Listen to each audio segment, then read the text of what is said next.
સ્વાગત છે આપણું નેશન પ્લસ ન્યૂઝમાં। હું છું આપની સાથે હેતલ ગોલ। દાહોદ જિલ્લા પત્રકાર પરિવાર દ્વારા ગુજરાતના ગૃહ રાજ્યમંત્રી દ્વારા પત્રકારો માટે અપશબ્દો બોલતા રાજકીય નેતા વિરુદ્ધ દાહોદ જિલ્લા કલેક્ટરને આવેદનપત્ર આપવામાં આવ્યું।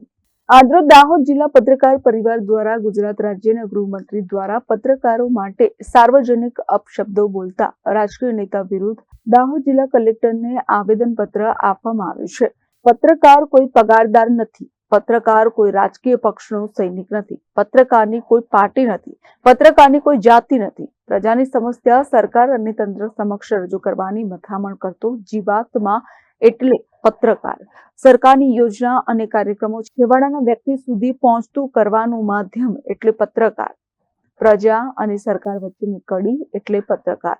છેલ્લા ઘણા સમયથી સુરતના ગેરકાયદેસર બાંધકામ વિરુદ્ધ આરટીઆઈ કરનાર વિરુદ્ધ જે કાર્યવાહી કરવામાં આવી તેની સામે અમારો કોઈ વિરોધ નથી, છતાં વારે વારે ગુજરાત ગૃહમંત્રી પ્રેસ મીડિયા સામે નિવેદનોમાં પત્રકારો માટે અપમાનજનક શબ્દોની ટિપ્પણી કરે છે, તો સાચા અને સન્માનની પત્રકારોની ઇજ્જત ઉપરનો ઘા છે।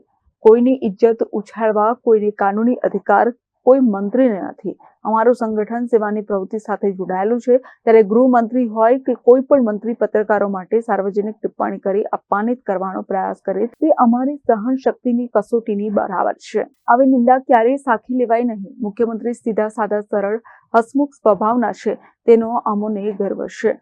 તેઓ મંત્રીઓને પત્રકારો માટે સાર્વજનિક ટિપ્પણી ન કરવા સૂચના આપે। પત્રકારના સ્વમાનના હિતનો નિર્ણય હશે, જેથી આપના માધ્યમથી ગુજરાતના મુખ્યમંત્રી સુધી અમારી પીડા વેદના રજૂ કરવા માટે આજે આવેદન સ્વરૂપે રજૂ કરીએ છીએ। સત્વરે અમારી રજૂઆત સરકાર સમક્ષ રજૂઆત કરી યોગ્ય કાર્યવાહીની સૂચના અપાય, જેથી લોકશાહીની ચોથી જાગીને હવે વધુ વખત અપમાનિત ન થવું પડે, તેમ અમારી વેદનાને વાંચા આપવા યોગ્ય પ્લેટફોર્મ સુધી રજૂ કરશો તેવી અપેક્ષા વ્યક્ત કરવામાં આવી છે।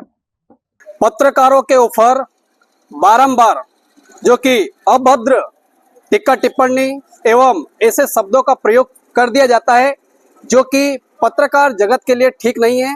पत्रकार जो कि हम कहते हैं कि भारत का चौथा स्तंभ है, आज उसके ऊपर जो कई आपत्तिजनक शब्दों का खुले मंचों से जो नेतागण या शासकीय पक्ष जो रखते वो लोग बात करते हैं वह ठीक नहीं है। तो आज दाहोद जिला पत्रकार परिवार की ओर से हम समस्त पत्रकार भाई बंधु हमारे दाहोद जिला माननीय कलेक्टर साहब को एक आवेदन पत्र देने के लिए आए हैं और यह उम्मीद करते हैं यदि कोई पत्रकार गलत करता है तो उसके ऊपर भी कायदेसर कार्रवाई होनी चाहिए, हम खुद कहना चाहते हैं। लेकिन जो पत्रकार पत्रकारिता की गरिमा रख के ईमानदारी से काम करते हैं उनके बारे में सार्वजनिक मंच से जो शब्द कहे जाते हैं उनका हम खंडन करते हैं। और आज सभी पत्रकार दाहोद जिला की बात नहीं संपूर्ण देश भर के पत्रकारों को आहत पहुंचने वाले ये शब्द है, इनका हम खंडन करते हैं।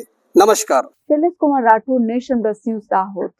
સમાચારોના સતત અપડેટ મેળવવા માટે અમારી નેશન પ્લસ ન્યૂઝની યુટ્યુબ ચેનલને સબસ્ક્રાઇબ કરો, બેલ આઇકન દબાવો અને જોડાયેલા રહો ફેસબુક, ઇન્સ્ટાગ્રામ અને ટ્વિટર પર।